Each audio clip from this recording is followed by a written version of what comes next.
Olá, seja muito bem-vindo a mais um vídeo do estudo Visão Comparativa dos Evangelhos. Fico feliz em ter você aqui comigo. Meu nome é Wellington Lima. Vamos falar hoje sobre a primeira purificação do templo que ocorreu em Jerusalém no ano de 27 depois de Cristo. Que este estudo lhe abençoe. O que está aqui narrado encontramos no Evangelho de João, capítulo 2, versículos 13 a 22. Eu gostaria de iniciar com uma pergunta. Como nos portamos diante das injustiças e dos erros na nossa igreja? Vamos lá? João, capítulo 2, versículo 13. E estava perto a Páscoa dos judeus, e Jesus subiu a Jerusalém. E estava perto a Páscoa dos judeus. Esta foi a razão pela qual Jesus ficou alguns dias em Cafarnaum, conforme João capítulo 2, versículo 12. Depois disso, desceu a Cafarnaum, pois desejava estar presente na celebração desta festa em Jerusalém. Esta foi a primeira Páscoa depois do batismo de Cristo. A segunda é mencionada em João capítulo 5, versículo 1. A terceira vai ser relatada em João capítulo 6, versículo 4. E a quarta, que foi aquele em que ele foi crucificado, estará relatada em João capítulo 11, versículo 55. A partir do qual nos indica que Jesus continuou seu ministério público por cerca de 3 anos e meio. E que, tendo sido batizado no início do seu 30º ano, ele foi crucificado no meio do 33º aniversário. Jesus subiu a Jerusalém. Os evangelhos sinóticos, Mateus, Marcos e Lucas, dão mais ênfase ao ministério de Jesus na Galiléia. João se concentra mais no ministério de Jesus em Jerusalém. Entretanto, os vários relatos não se contradizem, ao contrário, se complementam. Versículo 14. E achou no templo os que vendiam bois, ovelhas e pombas, e os cambistas sentados. Moisés, ao considerar a necessidade dos judeus recorrerem à capital de seu país e os inconvenientes que iriam acompanhar a condução do gado a ser oferecido, e que poderia ser oferecido somente lá, lhes deu liberdade, sob a direção de Deus, para levar dinheiro com eles e comprar seus sacrifícios no local. Quando, portanto, os judeus estavam dispersos entre todas as nações, essa injunção parecia não apenas conveniente e prudente, mas até necessária. E, portanto, foi designado que aqueles animais que eram usados em sacrifício deveriam ser vendidos junto ao templo, perto dos portões. Essa instituição, que era tão conveniente, foi com o tempo transformada em abuso. Diz que os sacerdotes e levitas muitas vezes vendiam os animais que haviam recebido como sacrifício aos negociantes de gado a uma taxa mais baixa, para que pudessem vendê-los novamente com lucro, de modo que o mesmo sacrifício era frequentemente vendido a pessoas diferentes, e os despojos ou ganhos do sacrifício eram divididos entre os sacerdotes e os vendedores. Versículo 15. E tendo feito um açoite com cordas, lançou todos para fora do templo, assim como as ovelhas e os bois, e espalhou o dinheiro dos cambistas, e virou as mesas.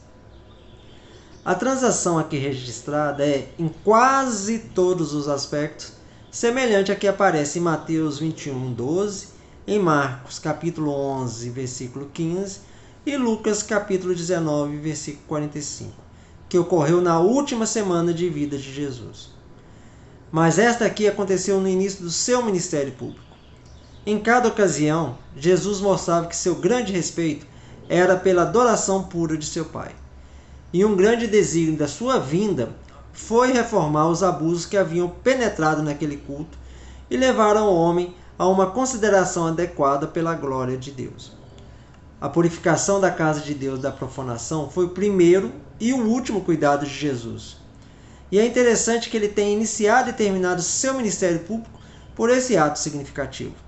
Assim, embora Jesus tenha purificado o templo no início do seu ministério, em 3 anos a mesma cena seria repetida.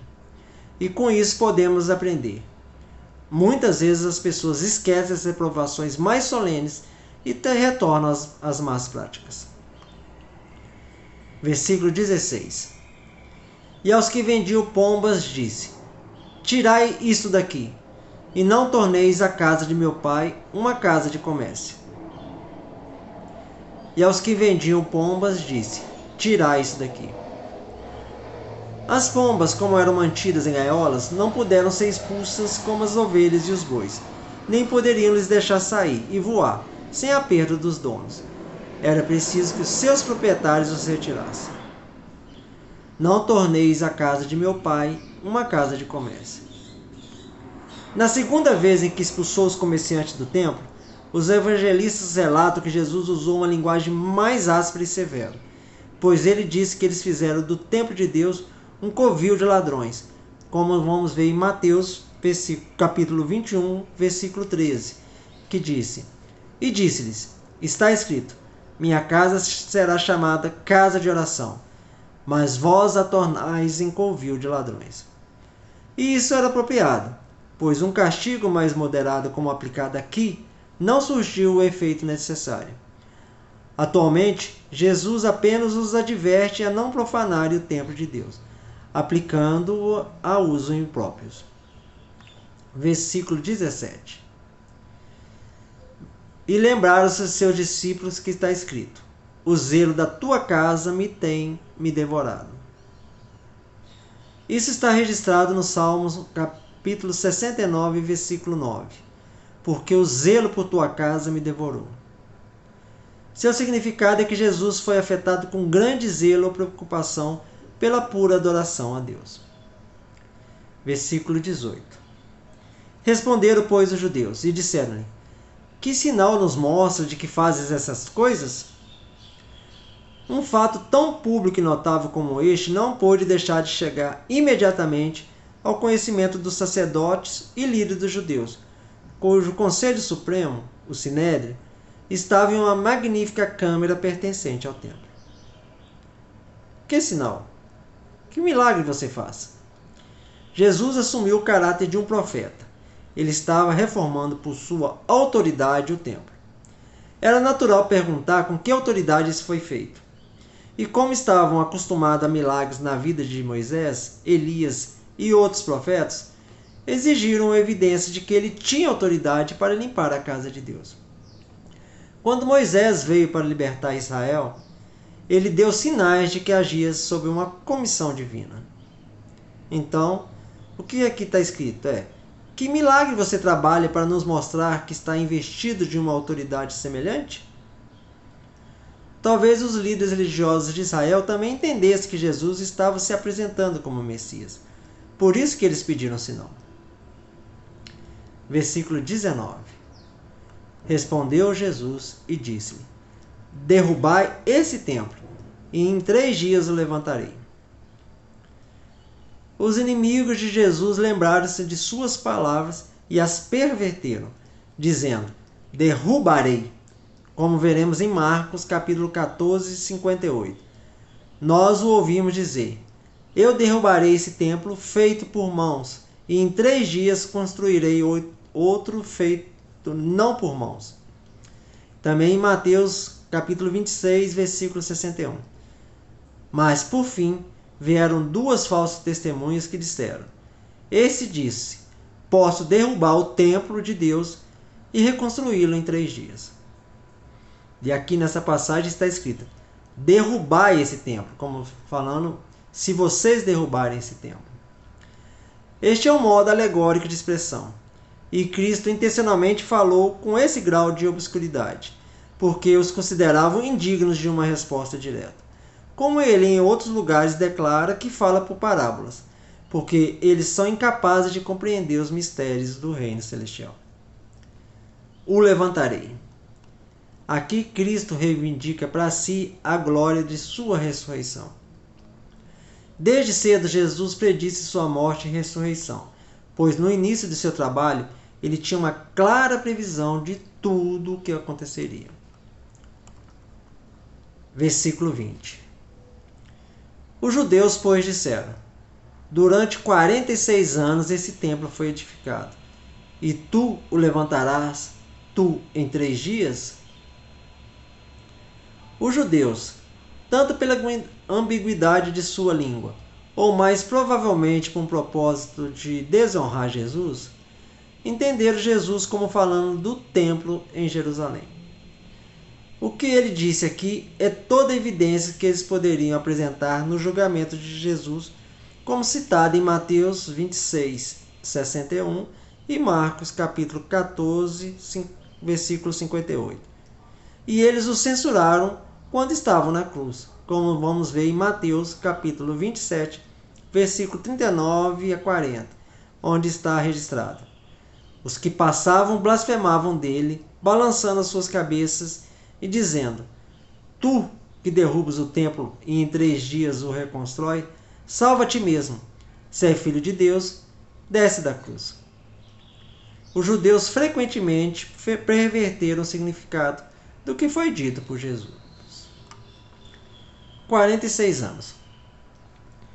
O templo que estava então é o que era comumente chamado de o segundo templo, construído após o retorno dos judeus da Babilônia. Esse templo, Herodes o Grande começou a reparar, ou começou a reconstruir, no 18º ano do seu reinado, ou seja, 16 anos antes do nascimento de Cristo.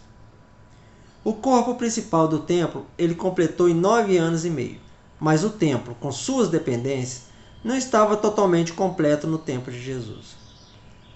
Herodes continuou a ornamentá-lo e aperfeiçoá-lo até o tempo de Agripa. Como Herodes começou a reconstruir o templo 16 anos antes do nascimento de Jesus, e como o que aqui mencionado aconteceu no 30º ano da idade de Jesus, então o tempo gasto nele foi de 46 anos, colocando as palavras de Jesus em torno de 27 depois de Cristo.